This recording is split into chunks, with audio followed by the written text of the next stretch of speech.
Hey Oz, Hey, Curtis. what movie we watching this week? This week we've got the love child of Night of the Living Dead All right. meets the Munsters with a healthy dose of Death Race 2000. This week we are talking about Pet Sematary.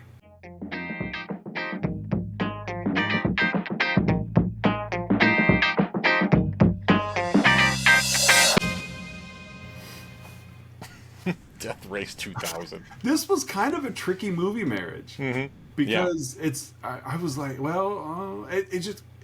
I almost went with a monkey's paw, and I'm Yeah. like, no, Uh-huh. and I'm like, well, Yeah, do you maybe. want to go with the animal thing? Or, Yeah, yeah. like, it's just it was tough because it was like, well, I think we both take pride in trying to be as like out there and Yeah. Yes, and we like do. and so goofy as we can, and this one was pretty straightforward. Well, Night of the Living Dead, I guess. Yeah. Like, and the monsters, I suppose. And I'm like, and what movie can I reference? I almost threw a Toxic Avenger in there. Yeah. But I'm like, well, no, and I'm like, I can't reference any movie that where a semi does the damage because that's a Stephen King film. Yeah. But so that's where we ended up with kind of a boring movie marriage, but I like it. it covers it. I mean, Yeah. really, it covers all Yeah. bases. And near the beginning, while they're getting ready to race, Fred Gwynne grabs a machine gun and opens fire into the crowd. He did director's cut. Yep.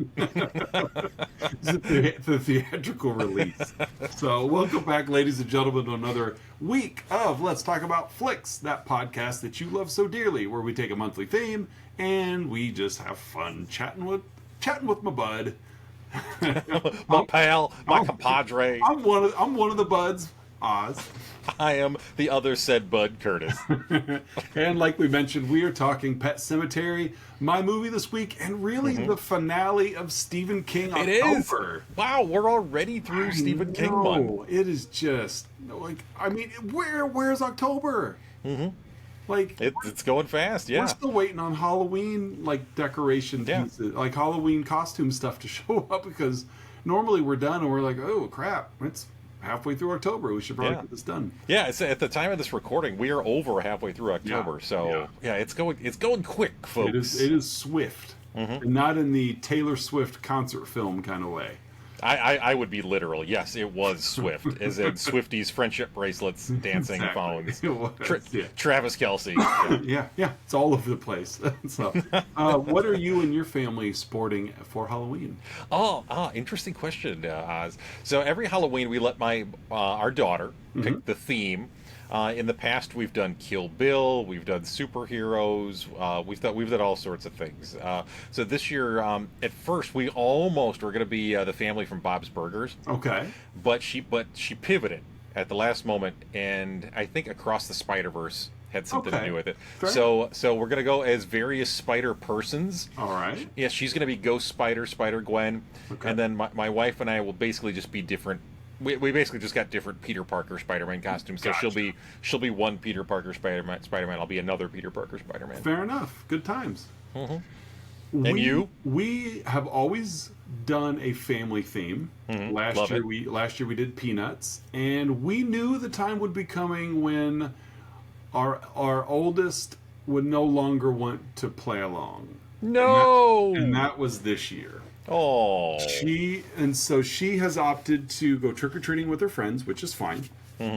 And she's dressing up as a anime character from Demon Slayer. I'm not sure the name of, Okay, cool. of the chap, but she's done quite a good job. Like Nice. she's very happy with her costume design. Of course, she's just a little worried because like the girls she's walking around with are like ketchup and mustard.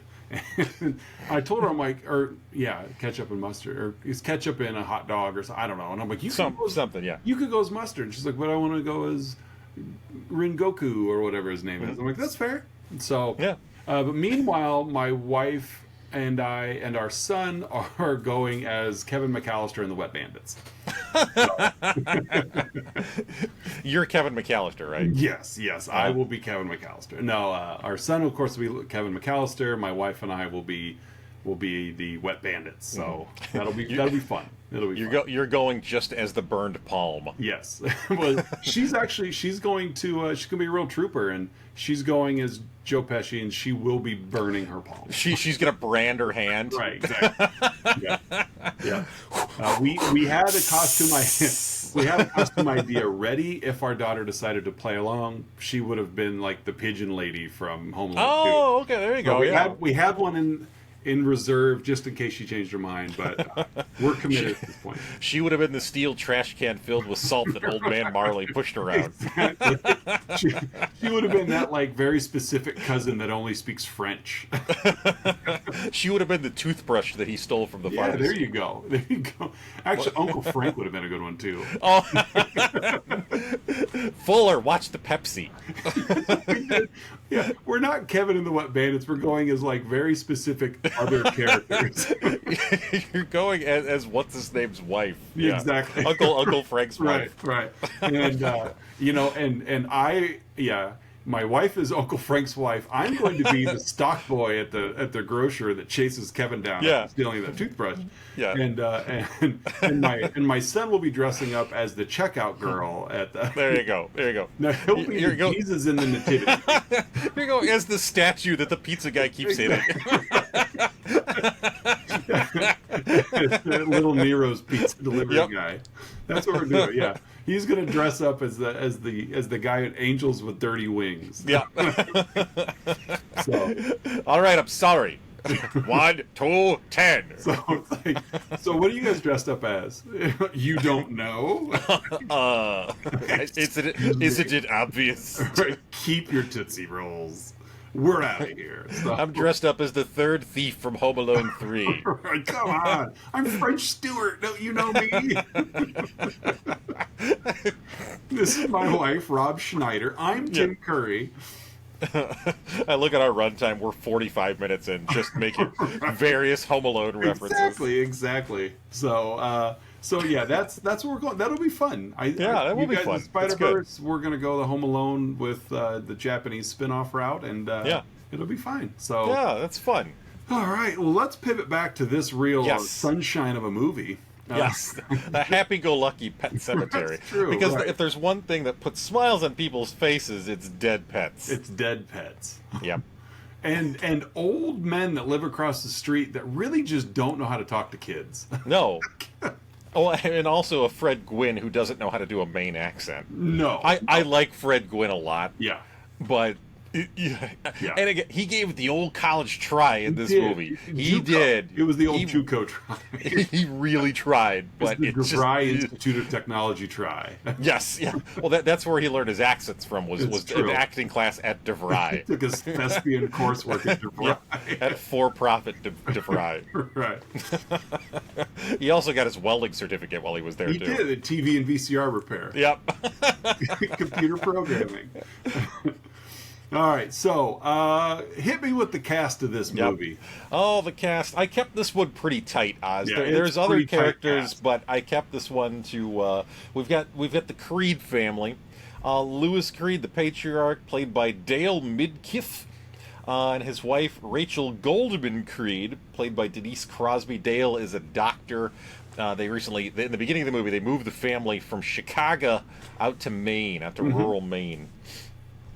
Also, Rachel's folks don't care for Lewis, which is I did not pick that up in this film. No, nothing at all. It was very subtle. That's not the vibe I got. There's the two kids. We've got Gage Creed, played by little Miko Hughes, and then Ellie, the younger daughter, or young daughter, I should say. I don't know, maybe 8, 10, something like that. Yeah. Played by Blaise Bernal. Yeah, it's twins. Twins played her. Mm-hmm. Yeah. The aforementioned neighbor across the street, Jud Crandall, from an old line of Juds. It's true. Mm-hmm. Played by the one and only Herman Munster himself, Fred Gwynne. Yeah. Mm-hmm. We have Victor Pascaw, who's mostly dead. Yeah. Played by mostly. He's just mostly dead. Played by Brad Greenquist. We have, I'll mention two other characters as well. We have Zelda Goldman. Oh. which is like your waking nightmare. I finished this movie last night. My wife and I were watching it, and I had a hoodie on it, put my hood up, and turned my head every time she was on screen. You tighten the strings. You're like Kenny McCormick the whole time. I can't do it. Yeah, not me. Played by Andrew Hoobastank, or Hoobastank, Andrew Hoobastank, who later went on to form the band Hoobastank. Yep. And also worth mentioning, we have Minister, played by Stephen King. Yes. Because why not? Why not? Why not? Oh. Right. As you mentioned, the Creed family has moved to Ludlow, Maine, from Chicago because, if you're a doctor, you can't find work in Chicago. Nope. There's not a lot of options, and not a lot of career opportunities in medicine in the third largest city in America. Pretty dry in the Chicagoland area. So he decides to head on out to Maine and basically be their Doc Hollywood. And end up here. So takes a job at the University of Maine. Yep. And the family loves it, and it's really tough to tell from Rachel because I'm pretty sure that there was an in-joke with the director Mary Lambert that's like, "Hey, Denise, let's see if we can play this entire movie without you showing any emotion at all." Done and done. Yes, very, very flat performance to the point that you almost wonder, like, really? Yeah, very, very flat performance. And so you don't know what she's feeling until she tells you, because that's just the kind of role it is. Well, she got her acting skill from her granddaddy, Bing Crosby. Right, Bing Crosby. Thanks, Granddaddy Bing. Peepaw Bing. Peepaw Bing. And so they move in, and Lewis being a family man, he buys a house sight unseen. Yep. This is what you do. And he says to his wife, "What do you think?" As she goes, "I love it," which is great because I'm glad that worked out. Because it's nice that they consult with each other on right. one of the largest purchases that you'll make in your life. I still can't figure out why her parents don't like him. Anyway, Lewis really, he's a fine guy, and we get the instance right there where basically the highway they moved onto is the Autobahn for semis. Yeah, only for semis. Only for semis. I think there's enough hills that the semi drivers really enjoy it tickles their tummy when they go up and over the hills. So we catch Gage headed towards the highway. And this is where we meet Jud, the neighbor across the street that scoops him up, and basically it's Herman Munster with no makeup. Do. Yeah, it's like the house across the street, even like they had like the Dragula Mobile. And It got a little annoying after a while. They kept playing that song every time he was on screen. But... I really would have changed this movie. That would have been great. He scoops up Gage. Like, they don't pay for the score. It's just him humming. He's just humming it. Yeah. It's Stephen King standing slightly off camera with a kazoo. It's work that I used to do. And, that was a little more Jimmy Stewart than Jud Crandall. So Jud, being the neighborly next door, is like, welcome to the community. You see that rock path behind your house? That's a pet cemetery. Let me go show you. By the way, the name's Jud. It's as they're halfway down the path. Yeah. So he takes him back there, and he's like, "This is where you bury your dead pets." And Ellie, who's really. Jud gets right in her face with his 7'4" frame, and 6'10" of which is just brow to chin. Yeah, does have a very long face. That a giant tiki mask with feet. But he gets down. Cemeteries where the dead speak, and of course, naturally, as an 8-year-old, she's freaking out, and he's like, "Oh no! Oh, I didn't mean it like that. I'm not the villain of this movie. No." So that's. It's basically this meet cute that we get. There's Jud, who's instantly the family's best meet friend. Cute with Fred Gwynne. he's a polite Yeah. man. Then they all went and got coffee, Right. and then they went for a nice walk through the park. They did do walking and had some beers. Lewis goes to work because that's why they moved to Maine. So it seems seemingly it's his first day on the job, and he meets Victor Pascal, who has been smashed by a truck. And It looked like he was crowd surfing the way they were carrying him in. it was, yeah. And They accidentally just tossed him into traffic. it was at a Hoobastank concert. It was Hoobastank. It was a Hoobastank show. And One so thing led to they get another. rowdy. Those stankers. The stankers. So, he's at work, and Jud has already talked about, this is where, you buried my dog here, and there's a goldfish over here. And even Jud's like, not every animal here has been killed on the road. Like, sometimes. And then Jud drops in this little nugget of, oh, and there's something over there behind the hills, but we're not going to talk about it right now. Plot device. Like, Yeah. So what's over there, Jud? I told you, don't listen to me. don't ask me now. Round up there sour. Don't bring up the thing that I'm mysteriously alluding to. Lewis, now's not the time. There will be a time, and it's not now. So we meet Pascal, who is mortally, just destroyed by this truck. Yep. He's in his jogging gear, his brain's hanging out or whatever. Brain or whatever, Well, it's good effects, but it's pretty gory. And Lewis realizing, day one on the job, there's nothing you can do for this guy. No. So they just kind of close the curtain, and he sits with him. Whatever. Things are a little slower in Maine, I guess. So, welcome to Maine. And then Pascal sits up, and I love the little subtleties of this movie. It's almost like with his dying breath, spits blood all over Lewis's face. But it's not drenching him like Evil Dead style. It's just the reaction out of Lewis was Dale Midkiff didn't know this was going to happen. And he just like the alien chest burster. Right, he just spouted it, and he's and then Pascal grabs him and warns him about the Pet Sematary. He even calls him Lewis. He's very coherent. Yes. No, this isn't the sound of a guy whose brain's hanging out. Very articulate for an almost dead man. For having half of his brain hanging out of his head. Calls him Lewis, warns him about Pet Sematary, and then dies. That night, Pascal shows up in Lewis's dreams as a ghost, and this I'm confused with the direction of this movie, because Lewis, who just warned him about the Pet Sematary before dying, shows up in his dream and leads him to the Pet Sematary. Yep. And warns him, don't cross the barrier because the ground has gone sour. It's gone sour. Everything in this movie not the deaths, but every coming back in this movie could be resolved if just nobody told Lewis about it. Yeah. You see over there, you really wink, wink, wink. Don't press this button. Don't go over there. Don't you do it.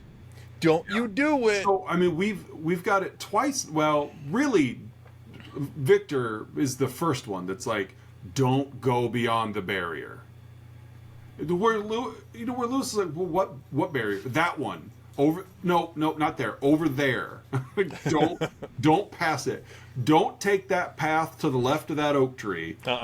You definitely don't want to go another block over. Don't go 50 steps and then hang a north. And don't do it. Kitty corner from the CVS. Right? It's just I've marked the path along the way, but don't take it. Lewis wakes up figuring, it was all a dream. Nope, his feet are caked in mud, which probably made Missy upset. Missy being an inconsequential character in the movie. Yeah. She's we'll just kind of spill real quick. She's the down on her luck, down on her health, unfortunate, emo, not really Like, Wah, wah, using wah. Debbie Downer for sure. You know, Rachel's like, "Oh, thanks for that," and it must be nice marrying a doctor. Wish I had a doctor. I wish I wasn't in constant pain I'm just constantly in pain and not married to a doctor. and not married to a doctor. But I'll go do your laundry for you. And, oh, thanks, Missy, says Rachel. Like, Thanks. thanks. Like, has a bag of quarters and just pops somebody. Thanks, Missy. Thanks.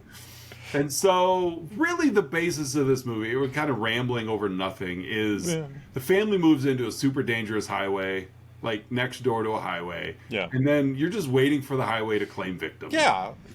There's been so much foreshadowing. Yeah. You know it's coming. Yes, It's just Thanksgiving, everybody leaves except Lewis. They go to Rachel's family. Rachel's parents, like you mentioned, do not like Lewis at all.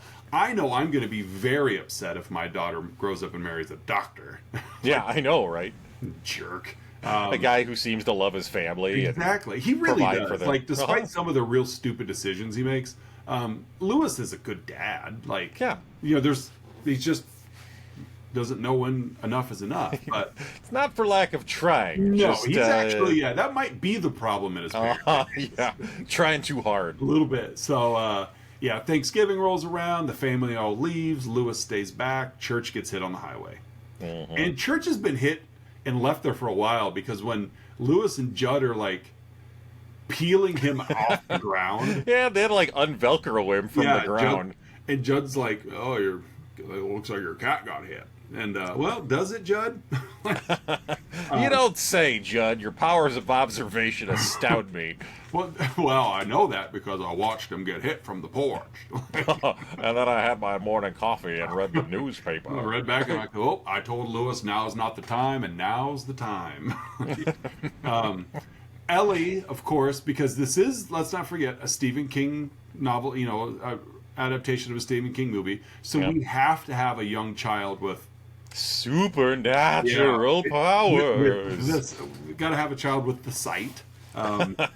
Ellie, Lewis realizes, Jud does too. Ellie's going to be devastated. That's her favorite cat. That's her only cat. That's her pet. So Jud's like, "I have an idea. Hear me out. Let's go up beyond the pines. Let's go up. Maybe there's a better way." Maybe dead is better. So here's what we're gonna do, Lewis. I'm gonna show you what's beyond the pet cemetery. We're gonna climb for seemingly hours and hours to the ancient Micmac burial ground, where there's like a tall pile of sticks, and you think it's just there. Yeah. And then like 17 miles later. Yeah, exactly. And then when they get there, they've gone from Ludlow, Maine to the Great Salt Flats out in Utah, because it is just this vast valley of extremely hard ground where basically the Micmac, Native American tribe, would bury their dead. I don't really know. They never really specified why they did it, but they quit doing it because the ground had gone sour. Sour. The entire time, Jud is giving him this like hiking tour. He's telling him all of the negative side effects and risks involved with doing this, while leading him to the place to do it anyway.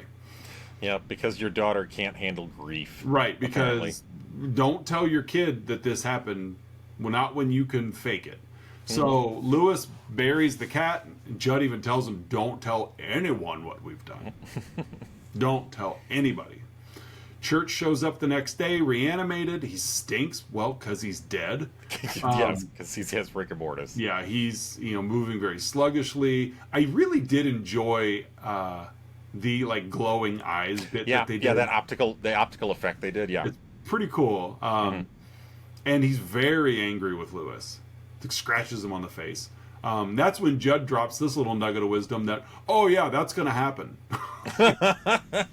You could have told me this sooner. Yeah. I buried my dog up there.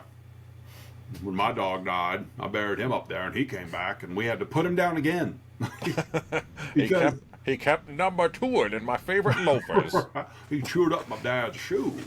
No. So yeah, this happens. You bring him back from the dead, and they're evil. But hey, hey, but maybe there's a better way. maybe. But you know what? It's better than having your daughter upset. Yeah, anything to avoid that. Oof. How are you going to get another cat on a doctor's salary? So some time passes, the kids come back. Even Ellie calls. She calls her dad? Is Church okay? I had a vision that he got hit by a semi, and you guys went and buried him. And it's like Lewis is lying to his daughter. No, that totally didn't happen. Not exactly the way that you just saw it. I don't know. Did you read the script? So we fast forward sometime later. A bunch of nothing, blah blah blah, happens in the movie, and we end up at a picnic because it's time for the road to take victim number 2. Mm-hmm. Young Gage is the world record holder for fastest child on the planet. Oh yeah, that kid's a born sprinter. He's motoring. Exactly. Everyone's sitting having a nice picnic. We've got a kite. Like, it's Jud's over. Yeah. He brought a sixer. It's all good. It's all right. I brought some High Life for the young ones. It's okay. We'll give Ellie an O'Doul. It's only got 0.5%. Right. You guys like Zima? So, they're all flying a kite and they're watching the kite, and then suddenly Rachel's like, "Where's Gage?" Well, they look up and he's like 0.7 miles away. Yes. Because they took his eyes off of him for a moment, and he is just trucking towards. And we know this is all going to happen because before the scene even starts, we see a truck driver get in the cab, and he's listening to the Ramones. And you know how I can't listen to the Ramones when I'm driving because I don't pay attention to the road either. Oh, all I do is swerve. And speed. Yeah. Pedal to the metal. Yeah, I just tilt my head back and sing to the heavens. And pray. Yeah. Pray I don't hit anyone. Pray there's no 2-year-olds right in the middle of the road. Nope. So yeah, they like Rachel starts yelling at Lewis, who takes off for Gage, and she just starts yelling, "Get the baby!" Like, what did she think he was going to do? Like, Lewis took off sprinting as you yell, "Get the baby, Lewis, the baby!" Jud tries to run after him as well. Lewis almost gets there, but then remembered this is a horror film, so he had to trip. Yeah. Not Gage, though. Gage ends up stopping right because he had dropped the kite string, and so he ends up stopping right in the middle of the road. And apparently, this truck driver was like, "When I see people on the road, I floor it." And and so yeah, they don't show the collision, but based on the agony on everyone's faces, it's led to believe that young Gage was hit by the truck. Yes, I think that is surmisable there. And it's a Stephen King movie, so you know someone is going to get hit by a truck. Yes, someone's going to get hit by a truck. Yeah. This is our 4th movie where we've had like deadly vehicles. 4th movie this month. Yep. With deadly vehicles involved. Well, almost deadly. Coma-inducing or deadly vehicles. Yes. We have milk truck, a literal deadly vehicle. Yeah. Alien possessed semis, and now this. Yeah, and then now this. So, Gage dies. Everyone yells in agony. His little shoe, took a tumble. Apparently, though, Gage is like, I don't know what material like Ben Grimm is made of, but Gage must be made of the same thing because destroyed this semi truck. Yes. Yeah, you wouldn't. Yeah, well, and not a lot of him was destroyed either. No, he was pretty intact. Like, it wasn't an open casket, but we'll get to that in a minute. Question. Yes. I was impressed by this. Were you impressed with how they shot the semi-approaching young Gage? Like, they showed this truck really hustling in there, and then they showed like the angle they showed it from was like I would have liked to seen how they filmed that, because like that truck looked like it got really, really close to him because they shot it from inside the cab. Unless they did it in reverse. Yeah, that's true. They could have. But yeah, they showed it from inside the cab, and it's like, how are you going that speed and not hit this kid? Yeah. I mean, they didn't, because Miko Hughes was in other things, but that would have been terrible if it did. Art comes to life. Yeah, and, and poor Mary Lambert's like, keep rolling, keep rolling. This is, we don't get another shot. The kid's dead. And so, yeah. So Jud rightfully assumes that I know what you're thinking, Lewis. You can't do it. It's Well, not I right. mean, I wasn't thinking it, but I am now, Jud. Thank you. Lewis is just grieving. He's like, I know what you're thinking. You're thinking you're going to bury that boy up in the barrel ground. He's like doing a crossword puzzle. Jud just starts talking through the window. I know what you're thinking. He just puts. You just see his hands grip the windowsill. He pulls himself up. No, I know what you're thinking. I see that look in your eye. You're going to bury your son up in the Micmac burial ground on Tuesday night, aren't you? I hadn't thought of it before. After Roseanne's done, you're gonna go. Thursday night at 8 p.m. Central, 7 Pacific. I know what you're thinking. During TGI Friday. After Perfect Strangers. I know what you're gonna do, Lois. I'm gonna go to the burial ground. So Lewis denies it. Jud is like, maybe I shouldn't have done that. I killed your boy. I feel like I killed your boy. Well, you're not wrong, Jud. Yeah, not really. No, you're not. So he tells him, before you're going to do that, I want you to know it's been done. Because Lewis had asked, has anybody ever buried a person up there before? Oh, I know what you're thinking. So tells him, yeah, actually, Bill Baderman did. Bill Baderman. Bill. His son Timmy, yeah, that's right, Timmy. He came back from the war, and we buried him up there, and he came back basically a zombie. And I, Jud Crandall, led the charge as we burnt the house down. And we killed a father and son. Yeah, it's just getting out of hand, so we took matters in our own. Sometimes dead is better. Don't you think about it. Right. And so, we burnt that house down. So, but don't think about it, though. Don't do it. Because we murdered a man twice and then murdered his father. Right. Just don't, because sometimes dead is better. Dead is better. Yeah, not with the cat. Cats are fine. No, it's fine when they walk on four legs. So we get a very difficult to watch funeral scene. Yes. Because for a number of reasons. Yes, it's just it is the most painful scene in the movie. Yeah. You've got familial infighting. You've got the knocked over casket of a young boy. Yeah. It's just we're not gonna weave a tale, but it's rough. Yeah. It's rough. In the meantime, Missy's hung herself just to put an end to that little saga because she tapes a. She pins a note to her chest. I don't even remember what it said. It was probably wish I married a doctor. And sometimes dead is better. Right. Up here you bury your own. And so, that's just a wrap. We're getting really dark today. That's all right. It's October. It is. We're just leaning into the month, folks. Yeah. And so, funeral's over. Rachel and Ellie go back to Chicago again. Mm-hmm. Lewis stays home again. Yep. Because he's going to take care of some loose ends. Pascal shows up, basically don't do this.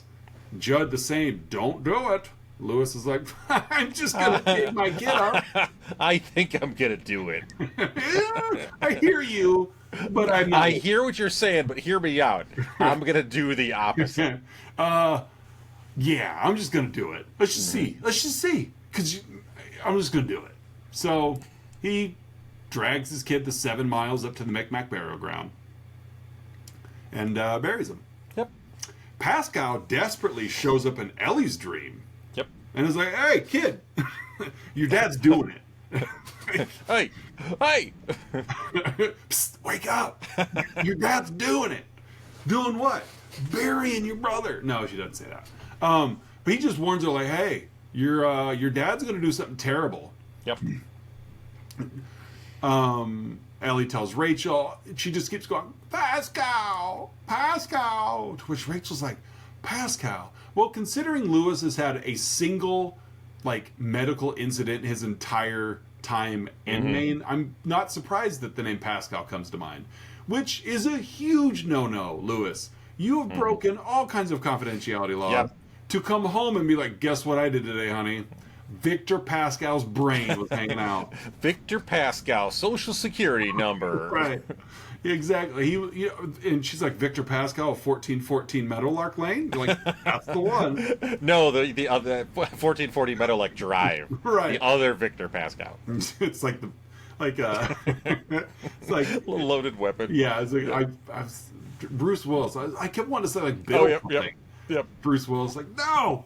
Anyway, Rachel tries calling Lewis. Of course, Lewis isn't answering because he doesn't have cell service up in the Micmac Burial Ground. Yep. So she calls Jud because they're all besties. And she's like, Lewis isn't home. And of course, Judd's like, well, I know that. He's up in the Micmac Burial Ground. I'm not doing anything I told him not to do. He's here with Mary. So Rachel's like, I'm going home. I got to go back to Maine. Because there must be a direct flight from Chicago to Ludlow. not Bangor, just No. directly to Ludlow. She makes the trip, like from Chicago to Maine, in the blink of an eye. Like, no joke.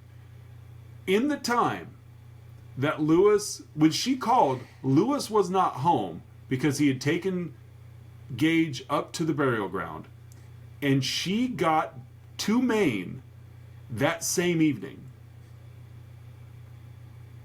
Yeah, those frequent flyer miles. You know, And hitched it twice. Yep. Like she teleported to where she needed to go.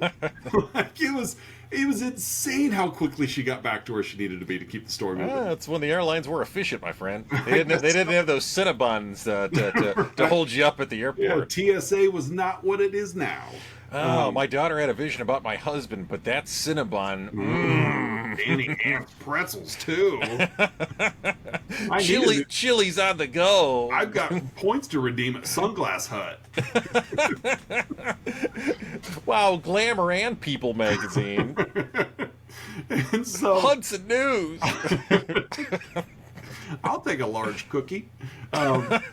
So that night, Gage comes back, and Lewis is sleeping because he's had a rough day. Yeah. Burying his kid again. Unburying and then burying. Yeah. So he's sleeping it off. Gage comes in and steals his prized scalpel. Goes over to Jud's and just starts messing with Jud. Now, Jud knows that he's dead. Yep. Because he saw him get hit. Yep.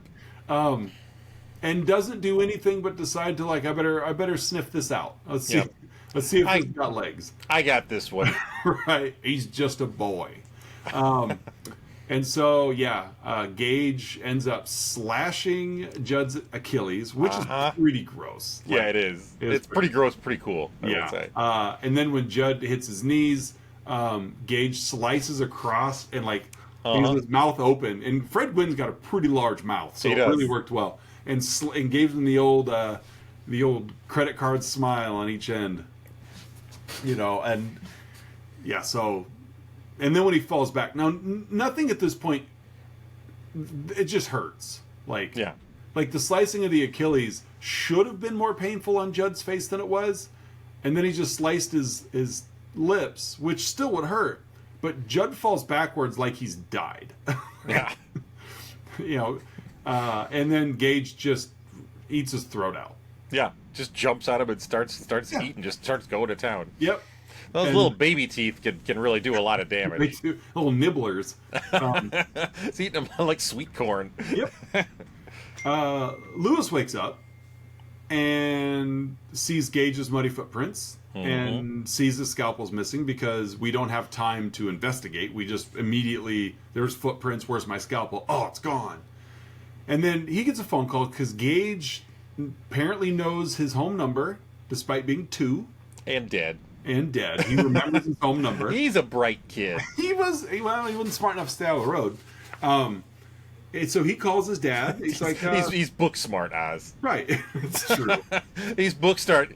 He's not street smart. Literally or figuratively, he's not street smart. I completely skipped over Rachel getting back to town, and she's quickly taken out because She gets home, and instead of going to the house to check on Lewis, she goes straight to Jud's. Yeah. Makes Which sense. doesn't make any sense. Yeah. It checks out. Yeah. She goes straight to Jud's, and she sees little baby feet, and then goes in and, oh, like, again, you know your son is dead. Mm-hmm. You buried him. And then you're like, Gager, come here, buddy. Gives him a big hug, and he kills her. Probably, assumingly he ate her throat out too. Or her eye, anyway. We'll get to that. Lewis wakes up because he's well rested now. And sees those footprints, sees the scalpel's missing, heads over to Jud's after he gets that phone call where he's like, I played with Jud and I played with Mommy, and now I want to play with you. Mm-hmm. I want to play with you, Daddy. Yeah. So Lewis, thinking, I'm going to outsmart this kid, and he fills some syringes with morphine, and he heads over to Jud's house. Kills the cat, which I will say, great cat acting. That was great cacting. Yes. Great cat Cacting, yes. Great cacting from Gage. Really or was. Not from Gage, from Church the cat. When Gage transformed himself into that great cat. It was, after he turned into a cat. Yeah. So yeah, it takes, because apparently that's what kills them is morphine, or at least drugs them up real good. He finds Jud's body, and then Gage got up into the attic and attacks him. Rachel's body falls from the attic because it's an 80s movie, so the timing is everything. Which, yeah, keep going. The bodies will fall the moment they're supposed to. And then here comes Gage, like Rey Mysterioing himself from the top rope. Hurricane Rana's Lewis. Crossbody flop. And then Lewis reversed it. Puts him in a camel clutch and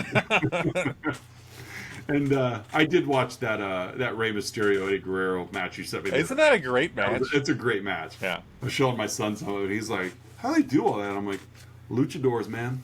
Yeah. And so we see Lewis fighting, which it shouldn't have been as comical as it was, but it was. Lewis fighting Gage, throwing him down the hallway. It's yeah. Go ahead. It kind of reminded me of going back a couple weeks to Dead Alive. Yep, when they're in the park and he's got the baby and Yeah. he's like banging the head on the swing set pole. Yeah, that's what I thought too. He injects him with the morphine, then lights the house on fire, and disturbing image as the trail of fire lights up the dead body of Gage. He's just this crumble. Now obviously it's a puppet, but he's just this crumbled mess of a boy, and then you just watch him engulf. I'm like, they just lit a 2-year-old on fire. I hope that was it. That was a puppet. That was some great acting. It's great. Puppets. Puppets. I don't like puppets. Well, they figured he already took out that semi without much damage, so he could handle this. So we see Lewis leaving the house carrying Rachel's body, and Pascal shows up again, basically telling Lewis, "Stop! You're only going to make it worse." And Lewis is like, "No! It'll work this time. She's fresh." Yeah, it's fresh meat. Yeah, it's okay. That's been the problem. I have absolutely no evidence and data to support my hypothesis, but trust me when I say sometimes fresh is better. I'm a doctor. Excuse me, Pascal? I believe I'm the doctor. Who's the one who went to Johns Hopkins? Right. Who's the one that couldn't get out of the way of that pickup truck? Who's the one who's missing half their brain? Right. Quick trip. I figure Lewis has been there twice now. He knows his way. He gets there very quickly and gets home very quickly. Rachel comes that same night. Been a busy night for Rachel. She made it from Chicago to Maine, dead, reanimated, and comes all the way back home. It's also kind of surprising that every creature that went up to the Micmac burial ground, Church, Gage, and Rachel, all went up dead, and yet all of them know how to get home from there. That doesn't make sense. It's instinct. I guess. The GPS. Rachel comes in to the house, and some of my favorite just makeup effects. Yeah. she comes in and her eyes starts oozing like yellow pus. Yeah, that was cool. Oh, I That was love cool. it. And then he just embraces her with that like flowing down her face. She takes a big knife off the counter, and cut to black as we hear him screaming, and then the Ramones kick in with Pet Sematary. And that is Yep. Pet Sematary. That's Pet Sematary. Hey, folks, it's that point in the show where Oz and I each give our own unique rating to the film we've been yapping about, 1989's Pet Sematary with an S. So, hey, Oz, how would you rate this flick? Oh, I'm going to give it 8 trips to the Micmac burial ground. That's a lot of trips. It is. He racked up some steps there. It is a lot of trivia. There's a Fitbit going for him. So what are you giving it? Oh, let's go with 56 pussy eyeballs. Ooh, good one. Good one. Next up, we have Outside Insights. Folks, Oz and I have been scouring the interwebs, searching for unprofessional reviews that tickle our funny bones, and we hope they tickle yours as well. Hey, Oz, what's your Outside Insight? I have a 4-star review from Tony the Terror 666. Oh, that Tony the Terror. the I devil. only know Tony the Terror 664. It's the devil's handle. He rewatched this on December 2nd of 2018, hopped Okay. off and hopped on to Letterboxd to leave this review. He says, "You better believe that even knowing how it works, I'd still take every cat right on up to that old cemetery when the time came. Okay?" I hadn't seen this in years, and it really isn't anything great until it takes that sharp left dark turn, and then it gets real good. If you're in your 30s, then you know this movie was a huge deal back in the day. And you know that Zelda was the ultimate nightmare fuel. Mm-hmm. I was terrified to watch her and refused to watch this for years because of her. Fred Gwynne is great. Dale Midkiff can't act, but gee, he's pretty. It's not like the people matter that much anyway, because Church is the real star of this horror show. There's the potential for a really great remake, so fingers crossed. Church 2.0. Churchier. I just realized now I didn't even mention Zelda through that whole review. But Yeah. that's okay. She's pretty irrelevant to the main Very plot. irrelevant. It just shows that Rachel is kind of an awful person too. Yeah. Like, actually, like, Lewis isn't an awful person, but Rachel's like, if it's not pretty, then I don't like it. Yeah. My sister had, whatever, fibromyalgia or whatever it was. I think she just had like tartar in her teeth. Disease. Halitosis. Yeah. My sister had disease and died, and I laughed because I hated her. Because sometimes dead is better. Because sometimes dead is better. Especially, you know what, though, in all fairness, yeah, sometimes it is. Because Zelda was a wreck. Yeah. Like, She needed a makeover. yeah, considering she's supposed to be like 13. No, that was gross. Like, even Yeah. as a kid, Zelda freaked me out. Freaks me out now. Just gross. Yeah. Top to That's- bottom, gross. that- Great that's- makeup effects. Yes. Great job. Gross. That scene in Jud's where she kind of runs towards the camera. No, hate it. Yep. Can't watch it. I honestly, like, I'm not saying that. I'm saying cannot watch it. It doesn't give me bad dreams, but it's just I'm so uncomfortable with it. I can't watch it. Like I was telling you, I finished this last night and I had to put my hood up and divert my eyes and ask my wife, "Can you tell me when that scene's over, please?" She goes, "How can you even listen to it?" I'm like, "The voice doesn't bother me. It's seeing her." Yeah. It's so gross. It is pretty disturbing. Yeah. So there you go. And then she conveniently drops the Zelda, GIF on our little chat today. So Yeah. yeah. So all right, what do you got for your review? I got a couple really short ones that I Okay. found. All from the Internet Movie Database, all 1-star reviews. The first one comes from Lily's Hotmail. But this movie is one of the worst movies I've ever seen. Scratch that. This is the worst movie I've seen in my whole life. Beating a dead horse with a stick would be a better use of your time than sitting through 1 minute of this awful movie. 1 minute? I like I'm not editing my review. Oh. I'm just gonna train of thought. Scratch that. Scratch the. Yeah, I know. You don't hit backspace. Scratch that. Nope. I'm just plowing forward, folks. Forget what I just typed. Can't move forward if you're looking behind. Backspace is for suckers. My key's stuck anyway. So I don't make mistakes. My second one is from Nuimi Pasa from just a couple years ago, 2020.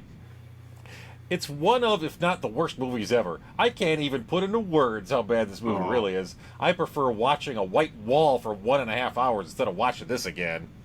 I love it when you've shared several like outside insights that use that phrase. I can't even put into words. Yeah, but yet you're typing words. I can't even tell you. Right. Listen to me tell you what I can't even tell you. Don't get me started. Yeah, exactly. The last one comes from Mountain Dew. Trademark. Yeah, I think it's a Pepsi Cola product. Yeah. And I'm pretty sure this one was written tongue-in-cheek, but it's funny anyways. They misspelled cemetery, unwatchable, signed by the dog father. It's actually typed out, signed by the dog father. Fair enough. Thanks, Mountain Dew. Thanks, Mountain Dew, a.k.a. dog father. Right. Yep. So, hey, those are my outside insights, Oz. Good ones. Hey, at this point in the show, folks, it is that point you've all been waiting for, our signature segment, the 3-2-1, in which Oz and I each share 3 goods, 2 bads, and 1 about the film in question, Pet Sematary. Oz, what are your 3 goods? My first was just Jud. Just Jud Crandall. Jud. Like, just good old Jud Crandall. Everything wrong with this movie. Like, really. Like, we talked last week. He's the villain of this movie. Yeah. But he's not, like, the direct villain. Like, awful things happened, you know, with obviously the cat dying and Gage dying, but his introduction of don't go that way. Yeah. I'm going to show you exactly where to go, but tell you not to do it. Exactly. So yeah, just Jud. Plus, just Fred Gwynne's a delight.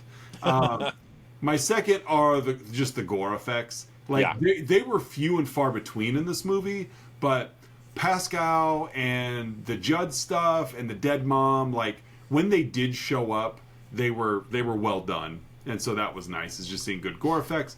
And then 3, when Gage gets hit by the semi, and then we flash to those really cheesy staged Polaroids that fly onto the screen. Here we are at the beach, and here we are at a birthday, and it's like it's like Mary Lambert forgot to do those, so they did those the day before. Like, and they're just Polaroids, which makes it even better because Polaroids are for snapshots. They're not for like photo sessions, and all of these were like photo session-esque photos shot with a Polaroid. So that staged cheesy Polaroid stuff cracked me up. What are your 3 goods? My 3 goods. The first one I'm going to start with near the beginning. Lewis is just kind of walking around the yard, and he jumps out of his skin when Church kind of like startles him, like he's in a tree, and I don't know what it is, but like he just like wow. he just freaks out, and I don't know. I laughed when I saw that. It's like so yeah. That's my first good. Is Lewis just my second one is Sheena is a Punk Rocker by the Ramones. Yeah, I love that song. Yes, great song. You might see where this is going, by the way, Oz. Yeah. So yes, that Ramones song is a great song that the trucker is listening to. Yes, Sheena is a Punk Rocker, classic Ramones. And my third good, I'll take my time with this one a little bit more, the film locations. As you know, we've discussed, many Stephen King films are set in Maine and often shot in Maine. And as I think I've shared before on this podcast, my wife's family has a family cabin. It goes back a couple generations, and it sits, it's about 10 miles outside of Bangor, Maine.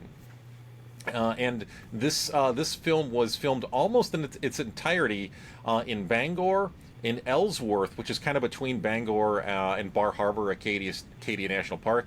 The burial ground, the actual Micmac burial ground, was actually filmed in Acadia. Okay. And there was some other stuff, like the trucks on the highway were filmed near Bucksport. Bucksport and Ellsworth are both about 15 minutes away from the camp that we're at in Maine. So like I saw some of the like the locations, like I bet I've driven down that road before.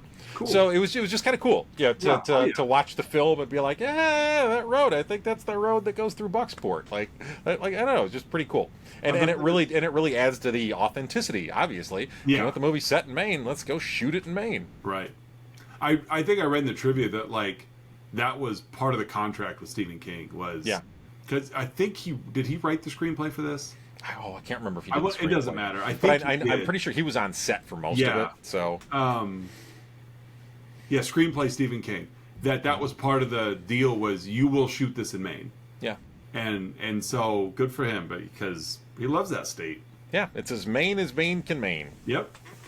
Yep. Good So deal. that's my third good, Oz. Hey, what are your two bads? My first one is back on the back on the Gage dying scene. Uh-huh. Afterwards, when Ellie's crying, and it was some of the worst child crying I've ever heard on film before. Poor girl just is not, at that age, was not a sound actress. It was an 80s film, so there weren't very many good child actors anyway. But she was not good, and this particular scene was very much, honey, just put your head in your hands and start going, Yeah. and so yeah, that's my first bad was Ellie's awful crying after Gage Yeah. died, and my second bad, poor Missy, Yeah. just poor Missy, like I hurt and I'm not married to a doctor. I know, and it's like she just needed somebody to be friends with her. Yeah. She had no friends. Poor Missy. Yeah, poor Missy. She That was deserved the better. one death in the movie that you were like, that wasn't like the whole character wasn't necessary. I bet nobody's gonna go bury me at the burial But ground. she's probably still hanging there. Hello. No doctor's gonna take me up there. Hello. I'm also here. She just keeps kicking the table. Anyone? Anyone? So those are my two bads. What do you got? My first bad, kind of picking up with Missy. Again, I love Fred Gwynne, but Missy and Jud's accents are bad. They're bad. Again, both of those actors are trying to do Maine. Yeah. And, like, again, yes. Maina's, they tend to leave the R's off and things like that. But, like, it was, like, oh, this was way over the top. Like Mainers don't sound like that. They sound-ish like that. But, like, this was... Yeah. Like, yeah, it was acting at its finest there. And my other bad is, as I said, one of my goods was Sheena's a Punk Rocker by the Ramones. My other bad is Pet Sematary by the Ramones. Woof, what a bad song. I guess the Ramones themselves have, like, disowned it, and Ramones fans hate the song. Ironically, it actually charted as well, so it was one of the more commercially successful songs. Okay. Oh, man, what a terrible song. Which honestly flies in the face of everything the Ramones would stand for anyway. Yeah. Like, we don't want your song. This song's popular. We don't want to be popular. Yeah. So yes, what a terrible song that was Pet Sematary. It's a bad song, yeah. Yeah. So those are my two bads. Hey Oz, what's your for Pet Sematary? For a movie that was effective enough as it is, why did you have to include Zelda to make that just her scenes the most terrifying scenes of the movie? You just want to watch a cut that doesn't involve the Zelda character I at could all. make a cut that doesn't involve Zelda, but it's like It wouldn't change the narrative. No, not at all. And it's like, and it almost like it adds to the overall like creepiness of the Yeah. movie, but at the same time, those individual scenes almost mute the other scenes. Yeah. Because it's like some of the stuff is like, oh my god, that's terrifying, and then Zelda's on the screen, you're like, oh wait, that was a piece of cake. 'Cause Yeah. this witch is something to deal with. And so, why make her so terrifying? The movie was good enough as it was. I don't want to be scared. Keep Zelda out. So, what's your I'm gonna throw a runner up before my actual. All right. My runner up. How is Dale Midkiff not Nathan Fillion? They look very similar. Very similar, yes. Yes, both handsome men. They Dale are. Midkiff and Nathan Fillion. I'd say Nathan Fillion has the edge on acting, but Oh yeah, a little bit. yes. My actual how did Zombie Gage get Rachel's body up in the attic? I thought that too. Like did he drag her up those stairs? He tied the noose around the thing and held her head up and. If he knew his own phone number, I'm sure he had a rope and pulley system down. It's leverage.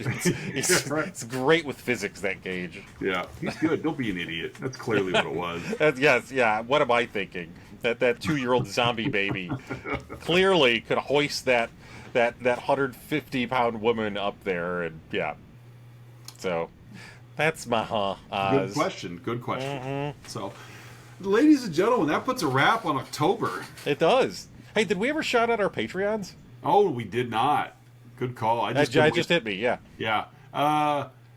Yeah, well, we have a shout out to our Patreons. Hey, Patreons! Not us, Aaron A. and Mandy K. Hey, thanks for sticking around this long to the episode. We did not forget you. Well, they normally duck out at the beginning. That's true.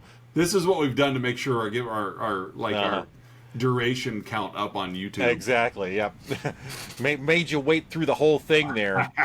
You're all three of you, you're all so vain anyways. Suckers. Uh-huh. So, but no, thanks again for your patronage. And we forgot them last week too, so we got to do better. Do better, Oz. Do better, Oz. So yeah, we're switching topics. We're done with Stephen King month. We're done with Stephen King. We're moving on. We're hitting November with a new theme. What's our theme next month? Our theme next month is war movies. So all movies must have the consecutive letters W-A-R in the title. Hey, we're being cheeky there. Yeah, we are. And we're going to debut War Movie Month with a very regal film, The Lord of War. Yeah. Starring Nick Cage. I think we come across this topic because we had talked previously how neither one of us are really big fans of, like, war movies. Yeah. And so we know that's a topic that is near and dear to a lot of people's hearts, but it just doesn't scratch our itch. And so this was our way to, well, let's cover a month of war movies then, where there is no like battle. There's no straight up like war movie. Yeah. There's no tanks and there's no bomber jets. It's just the word war is in the movie somewhere. It's in there somewhere. It's in the title. So,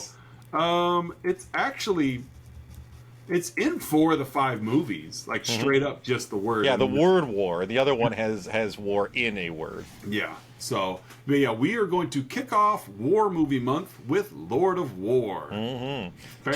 2006. That's true. I have never seen this movie before. I had not either. I did watch it recently, and it's got a 7.6 on IMDb. Okay. So worthy of the 7.6. I liked it. I don't know if I'd give it if I'd say it was quite 7.6, Gotcha. but I liked it more than I didn't. Okay, fair enough. I mean, it does have some very subtle actors in it. Those like Nicolas Cage and Jared Leto. Known for their subtle work. I'm probably not even going to recognize those two. They're going to get lost in their character. Yep. Going to be looking at a Jonathan Depp. Jonathan Depp. Tony Hopkins. It's true. You never see those guys. So, so Lord of War for next week. Okay. Man, I can't believe November's here already. I know, right? Let's start wrapping presents soon. Yeah, we're going to have to start... Oh, wait, never mind. I forgot we already have next year's themes all planned out. Yeah, we already sketched that out. We got 2024 covered, folks. That's right. In your face. So you're not getting rid of us for another year at least. At least. Yep. So, well, social media-wise, you can find us on Facebook, Instagram, Twitter. There's a Patreon link down below if you'd like for us to forget to mention your name every week. There was all sorts of names we didn't mention this week, guys. How come they don't pay? If we're going to forget your name, you need to pay up for that. Maybe we do the opposite. Maybe we mention everyone else's name who's not a Patreon. If you don't want your name read, if you don't want it read, if you don't want your name publicly stated aloud. Right. Then you need to start paying a Patreon account. We'll see your $6 a month, folks. Right. So you better open your purse or get ready because public shame is coming your way. Looking at you, Jonathan Depp. Warner Herzog, Wade Boggs. Wade Boggs. It's coming. Warren Beatty. Richard Henderson, former secretary. Richard. I'm sure it was his birth name. So, Richard. All right. Well, that wraps up October. Man, this month went fast. I know. It was a good month, though. It was a good month. Very fun month. So, all right. Well, we'll see you guys next week with a new theme as we talk about Lord of War, starring Nicholas Coppola. For another episode of Let's Talk About Flicks, I'm Oz. I'm Curtis. And we'll see you guys in a week.